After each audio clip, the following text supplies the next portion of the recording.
ముయ్యా ఏమండి పశ్చిమాసియాలో పెద్ద యుద్ధం జరుగుతుందంట, అదే మిడిల్ ఈస్ట్ లో. పెట్రోల్ చాలా డెఫిషియన్సీ వస్తుందంట. ఫస్ట్ ఏడ్చుకోవాలి మనము. అవునా? ఆడాడు యుద్ధం జరిగితే మనకు పెట్రోల్ డెఫిషియన్సీ వచ్చేదండి. అయినా మన కార్లో కూడా పెట్రోల్ అయిపోవచ్చింది. పక్కనే పోలీసు పెట్రోల్ బంక్ ఉంది, దాంట్లో కొట్టించుకుందాంపా. అమ్మయ్యా పోలీస్ పెట్రోల్ బంకా? వద్దండి వద్దు. ఏమైతుంది? పెట్రోల్ బంక్ లేకపోతే పెట్రోల్ కొడతారు అంతే కదా, ఏమైతుంది? అయ్యో మీరు ఇంపార్టెంట్ విషయం మర్చిపోతున్నారండి. ఇంపార్టెంట్ విషయమా?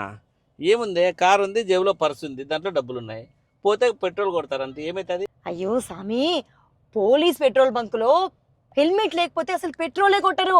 అవు కదా, హెల్మెట్ లేకపోతే పెట్రోల్ కొట్టరు కదా. కొత్త రూల్ వచ్చింది తెలీదా? న్యూస్ పేపర్ చదవవా, టీవీ చూడవా?